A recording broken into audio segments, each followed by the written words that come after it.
Hello everyone. एक बार फिर से आप लोगों का आरएस इंग्लिश क्लासेस अड्डा में स्वागत है। और मैंने आप लोगों को सिंपल प्रेजेंट टेंस के उसके सिंपल नेगेटिव और इंट्रोगेटिव के विषय में बताया था। आज हम लोग चलते हैं आगे और बात करते हैं प्रेजेंट कॉन्टिन्यूअस टेंस, या इसी को अनदर नेम से भी जाना जाता है। और वो क्या है? वो है आपका प्रेजेंट प्रोग्रेसिव टेंस। ठीक, या आप बोलिए प्रेजेंट कॉन्टिन्यूअस टेंस, और we can say present progressive tense. तो इस टेंस में होता क्या है कि जो भी एक्शन होंगे वो क्या होते हैं? कॉन्टिन्यू रहते हैं। जैसा आप देख रहे हैं कि कॉन्टिन्यूअस लिखा है ना, the meaning is that the action will be continue. और कॉन्टिन्यू होने का मतलब क्या है कि आपको इसके टाइम के विषय में पता नहीं। कहने का मतलब कि वो कार्य कब से स्टार्ट हुआ और कब तक चलेगा, टाइम का कोई वो ड्यूरेशन नहीं, केवल चल रहा है। और कब कंप्लीट होगा इसकी भी इंफॉर्मेशन इसमें नहीं दी गया होगा। तो आइए बात करते हैं आखिर इस टेंस को कैसे हम लोग पहचानते हैं। तो बहुत ही ईजी है। और जनरली क्या कहा जाता है कि वाक्य के अंत में, यही है कि वाक्य के अंत में रहा है, कॉमा रही है, कॉमा रहे हैं, ठीक, लगा रहता है, लगा रहता है। ठीक है, यानी इसमें क्या होता है कि वाक्य के अंत में रहा है, रही है, रहे हैं लगा रहता है। जैसे कि वह दौड़ रहा है, ठीक, वह पढ़ रहा है, मैं पढ़ा रहा हूँ, वे लोग क्या कर रहे हैं? तैर रहे हैं। ठीक, तो इस तरीके से जो भी रहेंगे उसमें क्या होता है कि रहा रहे, यानी इसी से पता चलता है कि प्रेजेंट क्या है, एक्शन जो है वो कंटिन्यू है। तो इसका सिंपल स्ट्रक्चर देखिए क्या होता है। सिंपल स्ट्रक्चर बनाते हैं, ठीक है, उसी में बता देंगे। तो सिंपल स्ट्रक्चर इस टेंस का क्या होता है?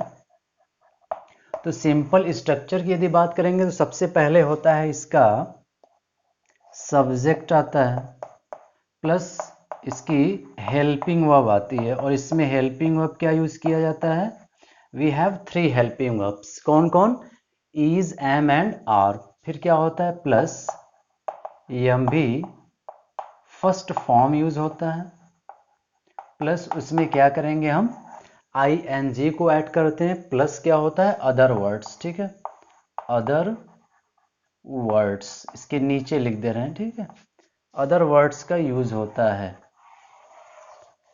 यानी सब्जेक्ट रहेगा, उसका helping verb is am are, plus क्या हो जाएगा? M B first form plus I N G plus other words का हम लोग यूज करेंगे। अब चर्चा करते हैं कि आखिर कब इज लगाएंगे, कब एम लगाएंगे और कब आर लगाएंगे। तो इसमें क्या है कि जब हमारा क्या होगा? सब्जेक्ट सिंगुलर होगा तो इज का प्रयोग करेंगे, और आई के साथ क्या होगा? एम का। और सब्जेक्ट यदि प्लूरल होगा तो आर का हम लोग प्रयोग करेंगे। तो आइए देखते हैं इसमें कि जैसे लिखा है वे लोग पढ़ रहे हैं, वे लोग पढ़ रहे हैं। ठीक है, तो वे लोग की इंग्लिश क्या होती है? दे। सिंपल है ना। तो स्ट्रक्चर हो गया, पहले सब्जेक्ट, तो इसमें ये सब्जेक्ट हो गया। अब 3 हेल्पिंग वर्ब्स हैं, इज, एम, आर। तो ये प्लूरल है तो इसके साथ क्या करेंगे हम? आर का यूज करेंगे। पढ़ रहे हैं तो पढ़ने को इंग्लिश में क्या बोलते हैं? रीड बोलते हैं। पढ़ रहे हैं यानी एक्शन कंटिन्यू, यानी आईएनजी लगाएंगे हम इसमें। तो क्या हो जाएगा? इसमें हो जाएगा दे आर रीडिंग। अंडरस्टैंड? क्या बनेगा? They are reading. तो इस स्ट्रक्चर को ध्यान देना है आपको। Subject plus helping verb is, am, are plus M B first form plus ING. बहुत ही ईजी है। उसके बाद अदर वर्ड्स जो भी रहेंगे वर्ड्स, उसको लास्ट में प्रोसेस में हम लाएंगे। तो आगे देखते हैं इसमें और भी एग्जाम्पल की कैसे और हम लोग इसको इजीली समझ सकते हैं। बड़ा ही इंपॉर्टेंट होता है। तो आइए बात करते हैं इसमें फिर। जैसे लिखा है अजय एक पतंग उड़ा रहा है। ठीक है, अजय एक पतंग उड़ा रहा है। ठीक है, अबे है। तो फिर देखते हैं। तो पहले सब्जेक्ट हमारा अजय है तो हम लिखेंगे क्या हो जाएगा? अजय। ठीक, अब इज एम आर में से देखिए नेम है किसी का तो क्या हो जाएगा? इज। उसके बाद मेन वर्ब, मेन वर्ब के फ्लाई मिस होता है उड़ाना, आईएनजी लगाएंगे तो क्या हो जाएगा? उड़ा रहा है, यानी अजय इज हो जाएगा फिर क्या करेंगे, फ्लाइंग, क्या उड़ा रहा है, फ्लाइंग अ काइट, यही हमारा क्या है, दिस इज ऑब्जेक्ट भी है ये। यानी क्या हो जाएगा, Ajay is flying a kite. तो जो स्ट्रक्चर है उसको ध्यान देना है, क्योंकि बिना उसके आप प्रोसेस पे नहीं चलेंगे तो फिर थोड़ा सा गलत होने के चांसेस होते हैं। अगला देखिए, उसका भाई शोर मचा रहा है, ठीक है, उसका भाई लिखा है शोर मचा रहा है। तो क्या हो जाएगा इसका, उसका भाई शोर मचा रहा है। तो सब्जेक्ट क्या है, सब्जेक्ट हमारा ये है ना, उसका भाई, तो क्या करेंगे, his brother, his brother again is the singular, तो इज हो जाएगा। शोर मचाने को इंग्लिश में क्या बोलते हैं, टू मेक अ नॉइज, तो लेकिन यहां पर क्या हो जाएगा, मेकिंग हम लोग करेंगे, तो हो जाएगा his brother is making use करेंगे, तो हो जाएगा his brother is making a, क्या हो जाएगा, नॉइज हो जाएगा। ठीक है, बहुत ही इजी तरीका है। ध्यान देना है कि सब्जेक्ट सिंगुलर है तो इज का यूज करेंगे, आई रहेगा तो फिर एम का यूज करेंगे, if the subject is plural then we will use are. ठीक, और देखते हैं इसमें एग्जांपल, क्योंकि एग्जाम्पल्स स्ट्रक्चर्स तो होते हैं और उसी के अकॉर्डिंग क्या होता है कि हमको एग्जाम्पल्स में देखना पड़ेगा ना, अदरवाइज बनाएंगे नहीं, केवल स्ट्रक्चर्स रटने से तो काम बनेगा नहीं।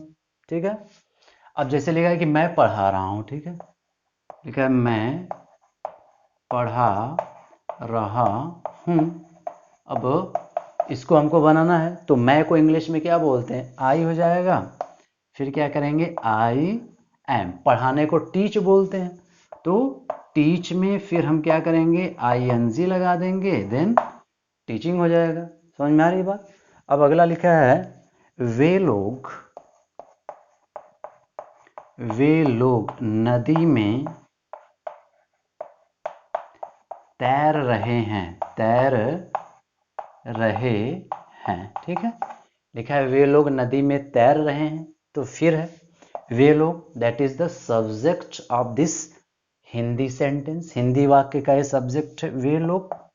Then you will write they, फिर प्लूरल है तो क्या यूज करेंगे, आर का हम लोग यूज करेंगे, यानी हो जाएगा दे आर, तैरने को इंग्लिश में क्या बोलते हैं, स्विम बोलते हैं, तो हो जाएगा दे आर स्विम, तो लिख दिए, लेकिन हमको आईएनजी प्रोसेस में लाना है, तो ई जो है, एम देख रहे हैं क्या है, कॉन्सोनेंट है, और उसके पहले दिस इज आई क्या है, वॉवेल है, तो आईएनजी जब हम ऐड करेंगे तो ये लास्ट वाले, यानी जो कॉन्सोनेंट है वो क्या हो जाएगा, डबल हो जाएगा, एंड फिर ए आईएनजी, क्योंकि क्या होता है कि आईएनजी लगाने के भी रूल्स होते हैं। समझ में आ रहा, तो यहाँ पर डबल एम हो जाएगा, यानी they are swimming in the, क्या हो जाएगा, they are swimming in the river, वे लोग नदी में तैर रहे हैं, so what will be English translation, they are swimming in the river हो जाएगा। और हम लोग देखते हैं, आज केवल हम लोग इसके सिंपल की बात करेंगे कि सिंपल में क्या होता है।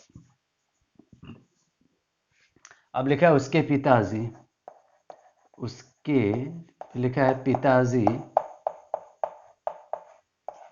एक अखबार पढ़ रहे हैं, एक अखबार पढ़ रहे हैं। ठीक है, लिखा है ना, उसके पिताजी एक अखबार पढ़ रहे हैं, तो क्या हो जाएगा, उसके पिताजी, इंग्लिश क्या हो जाएगा, हिज फादर या हर फादर, कोई भी यूज कर सकते हैं, तो यहां पर हम लिखते हैं हिज फादर, तो हिज फादर हो या her father, subject is singular तो इज का यूज करेंगे, यानी हिज फादर इज, फिर क्या हो जाएगा, हिज फादर इज रीडिंग, और फिर क्या हम लोग बोलेंगे, नीचे लिख दे रहे हैं यहाँ पर न्यूज पेपर। ठीक है, पेपर नहीं चिल्लाते हैं, लास्ट में आ रहे हैं ना, तो हम कैसे वर्ड को प्रोनाउंस करेंगे, पेपर, थोड़ा उसको और धीमा, पेपर नहीं चिल्लाएंगे, only we will say paper, PAPER। अगला लिखा है उसके मित्र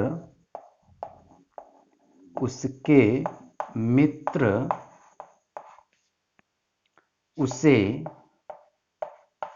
पीट रहे हैं।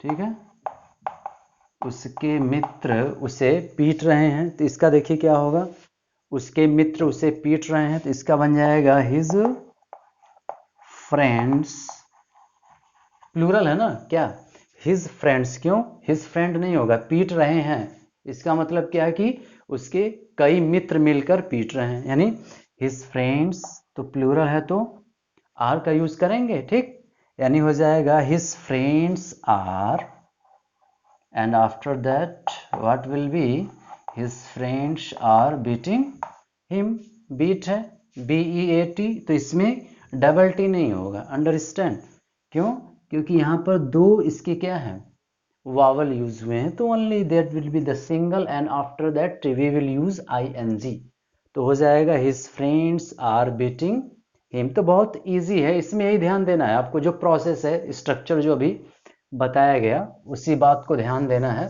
तो कॉन्टिन्यूअस जो है बहुत ही ईजी होता है इसमें, और हर एक टेंस का अपना ही इम्पोर्टेंस है। तो अगला फिर देते हैं, उसका भाई, लिखा है उसका भाई उसे बुला रहा है, बुला रहा है, ठीक है, उसका भाई उसे बुला रहा है, तो क्या हो जाएगा, हिज ब्रदर, ठीक है, हिज ब्रदर इज, बुलाने को काल बोलते हैं, तो हो जाएगा his brother is calling him, हो जाएगा, हिम या हर कोई भी यूज करें, यहाँ पर ऑब्जेक्टिव केस का यूज होगा। फिर इसके बाद और देखते हैं, तुम एक उपन्यास, ठीक है, तुम एक उपन्यास पढ़ रहे हो, ठीक है, लिखा है तुम एक उपन्यास पढ़ रहे हो, तो इसका क्या हो जाएगा, तुमको इंग्लिश में जानते ही हैं क्या बोला जाता है, यू, तो you is a plural, so you will use what, are, यानी यू आर, पढ़ने को रीड बोलते हैं, ठीक, तो इसमें ING हम लोग कर देंगे, यानी हो गया यू आर रीडिंग, उपन्यास को इंग्लिश में नॉवल बोला जाता है, यानी यू आर रीडिंग अ, क्या हो जाएगा, नॉवल हो जाएगा, NOVEL हो गया, ठीक है, यानी you are reading a novel. इसमें नेक्स्ट देखते हैं, हम लोग भोजन कर रहे हैं, यानी उस दौरान बता रहा है कि what is the action going on, क्या चल रहा है, हम लोग भोजन कर रहे हैं, ठीक है, हम लोग भोजन कर रहे हैं, तो हम लोग को इंग्लिश में क्या बोलेंगे, हो जाएगा we, and we is also plural, तो किसका यूज करेंगे, आर का यूज करेंगे हम लोग, अंडरस्टैंड, तो हो जाएगा वी आर, भोजन करना, ठीक है, ईट फूड भी बोलते हैं, लेकिन टू टेक फूड भी होता है, यानी वी आर, आप स्टैंडर्ड यदि यूज करेंगे तो हो जाएगा वी आर टेकिंग फूड, ठीक है, वी आर टेकिंग फूड, यानी हम लोग भोजन कर रहे हैं। तो आज मैंने आपको इस प्रेजेंट कॉन्टिन्यूअस या प्रेजेंट प्रोग्रेसिव टेंस के सिंपल को मैंने बताया कि सिंपल में क्या होता है, तो वही है subject plus helping verb is am are, जो भी अकॉर्डिंग टू सब्जेक्ट होगा, फिर उसके बाद हम भी फर्स्ट ING का यूज करेंगे, आफ्टर दैट जो भी वर्ड्स आएंगे उसके बाद हम लोग यूज करेंगे, और उसी प्रोसेस पर चलेंगे, तो बहुत ही ईजिली हम लोग इसको बना लेंगे, ठीक है। तो जो लोग भी चैनल पर नए हैं, चैनल को सब्सक्राइब करना न भूलें, तो इसके आगे हम लोग फिर इसमें कंटिन्यू करेंगे, इसके नेगेटिव और इंट्रोगेटिव को भी देखेंगे हम लोग, ठीक है। तब तक के लिए थैंक यू, ठीक है, टेक केयर।